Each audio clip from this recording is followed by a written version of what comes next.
Speedy doesn't trust great horse and shouldn't.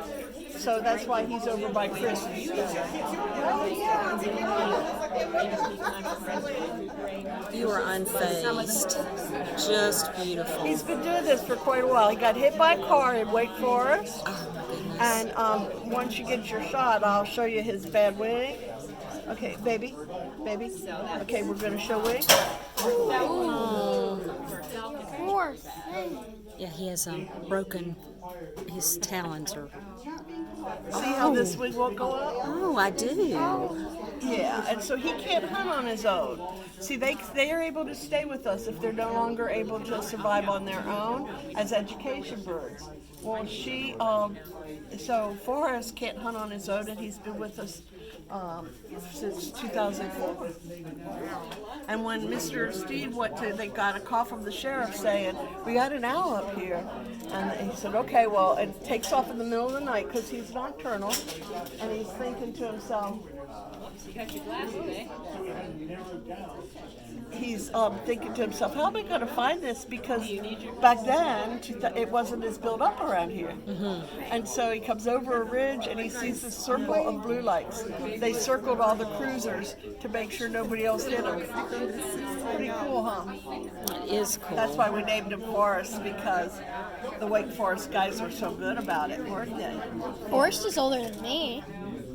And now watch this. He looks kind of big, doesn't he? But have you ever seen those little magnets and everything saying, I'm not fat, I'm just fluff? Well, that's the truth with him. Watch this. You ready? Okay. I haven't touched him yet. Haven't touched him yet. It's all still feathers. I just now touched him. Yeah. And up here, it's not quite as much. I'm going to do your head, baby. But he's still pretty good about. And he says, if you're going to do that, make sure you pet me. He's so cute. Forrest.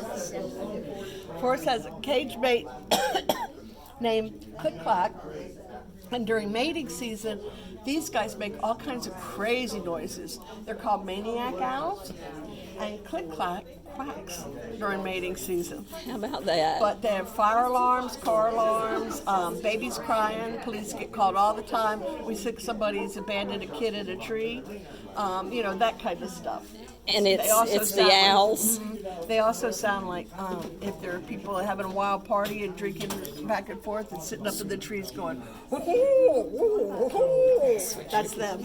Let me get this little beauty. Now, is this a full-grown kestrel? Yes. They don't get any bigger than this. And actually, the females are a little bit larger than the males. So she is a little bit larger than a male would be. Those feathers. The males would have a blue-gray back, and they would have just one bar, a red tail, and one bar across the bottom. So they're actually more dynamic than the males as far as coloring? Well, the males are a little, if you look at that poster that's right over there, it depends on how you look at it. The male has more of that blue-gray color. Some people think that's pretty. I think I like her. Well, especially in the fall, right? Yeah, she's great. So, Could you do me a favor and hand me that black she is amazing. she's a very hyperactive bird. Most falcons are, because they're used to catching their prey in the air.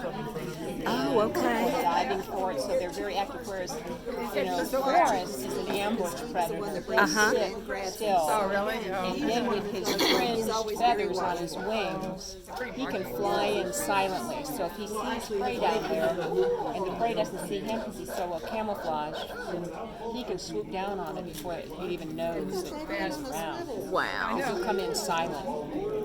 And so she'll catch in the air. She can. She can outfly a songbird, for example. And I've seen them flying after the little yellow-rumped warblers. In the winter, we have a lot of yellow-rumped warblers around our wax myrtle bushes and things. And I've seen the kestrels chasing them.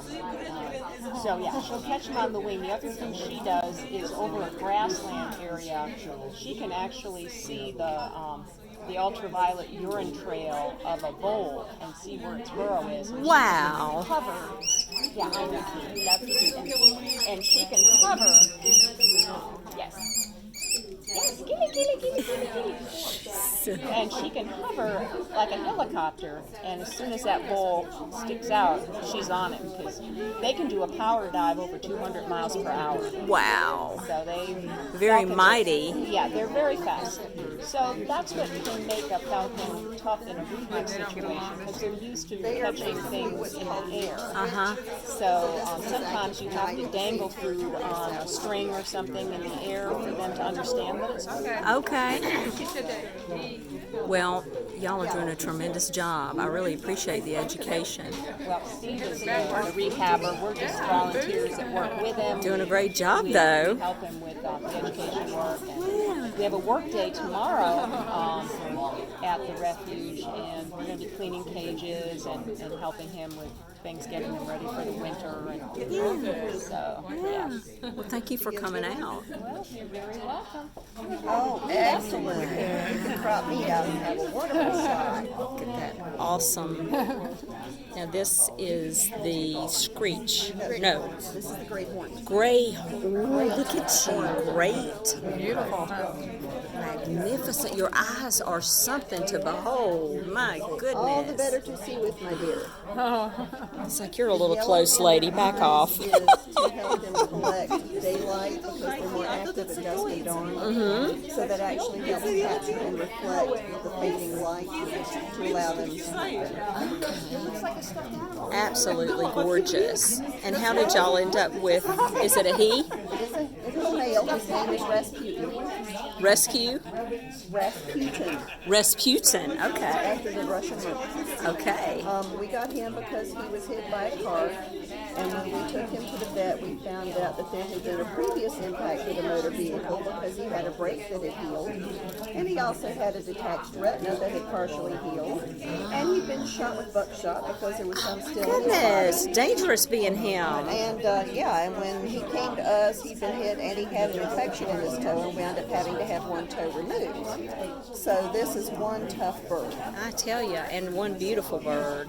He seems quite happy with you. Well, he's a little bit nervous right now. But Is that he's the okay. panting? Yes. Yeah. We want to. He's so tough. We either had to name him Rasputin or Gibbs after NCIS. Oh. We thought that everybody needed to have a refresher in their history lesson. Okay. We Yep. named him Rasputin. That makes sense. Well, thank you for coming out. And these guys make a traditional humming sound. And if you count the beats, Hello and welcome. you can tell the difference between male and female. Okay. Hello and welcome. We're the American Wildlife Refuge, and we've been asked to come here and show you some of our birds and tell you about them. So, one of the things we like to do when we come is dispel a lot of myths. One of the biggest myths that everybody thinks about is, oh, these birds take away dogs and cats. Well, this hawk here weighs 1.5 pounds. This owl is a great horned owl, one of the heaviest birds of prey around, other than eagles, weighs 3.5 pounds. They can lift half their weight. So the biggest of the hawks and the biggest of the owls can only lift about 2 pounds. If you have a dog that's less than 2 pounds, I'm sorry, you don't have a dog, you have a rat. Let me switch with And they you. will take rats.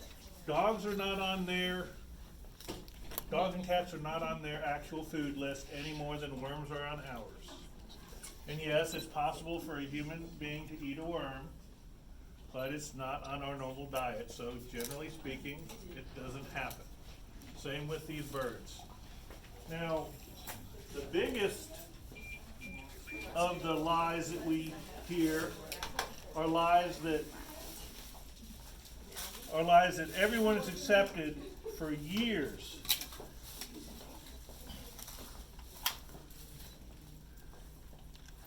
And of course it doesn't work now.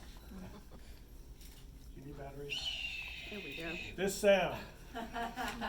You associate this sound with the bald eagle. Unfortunately, that's not the sound of a bald eagle. That's the sound of a red-tailed hawk. Bald eagles cannot make that sound. The sound that eagles make is not that big, mean sound. It's a nice chirp. But when they made that first scene years ago for the movies, and they had this eagle flying over the mountain lake into the sunset that they paid thousands of dollars for, they didn't want chip chip chirp. They wanted, I'm an eagle. So they started to put in the sound effect.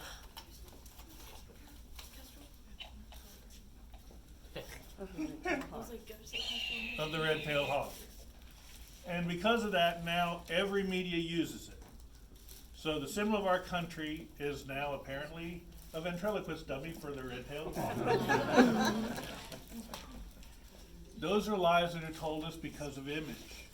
Other lies are told because of money. The dinosaur. Everyone thinks, oh, the dinosaur, the big thunder lizard. Well, guess what? They weren't. Some of them were big, but they weren't lizards. Dinosaurs had feathers. They knew that in the 1990s when they took laser technology and measured all the fossils they had. And they said these were not scales, these are feathers that they have on them. And recently they found a piece of amber. And the amber itself had part of a dinosaur's tail in it, including the feathers. So they actually have pictures on the internet of dinosaur feathers. So museums still, Jurassic Park, all these places still give you something that they're used to giving. The green thunder lizard. Because that's what people want and that's where they pay the money. But the museums aren't going to pay $10,000 to add feathers to their dinosaur statues that they already have. They're going to keep using what they already have. So it's money. A lot of times people tell you lies about birds to make you think and do things. Like the nest. If a baby bird falls out of its nest, we've been taught that if you pick up the bird and put it back in the nest, its mother will reject it because it smells like humans. Who's heard that? Raise your hand. It's a lie.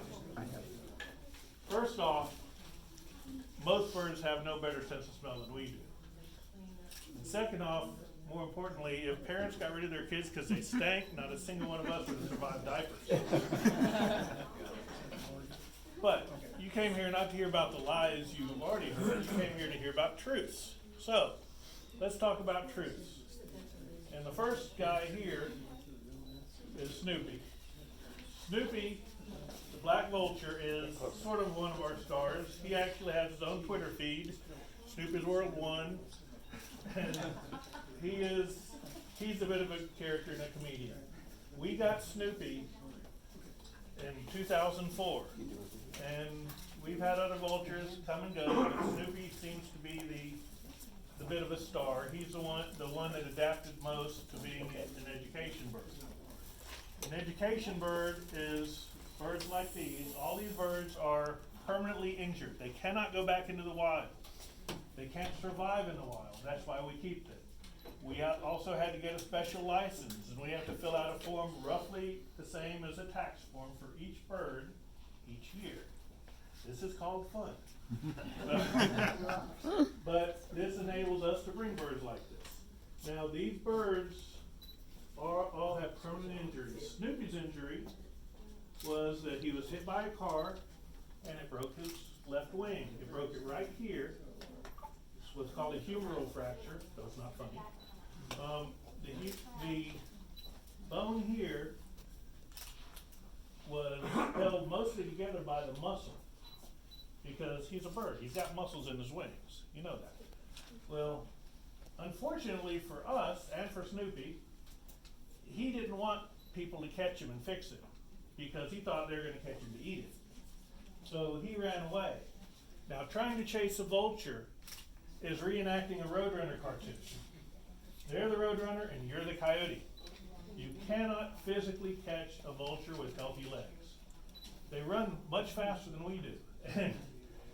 And they maneuver better too.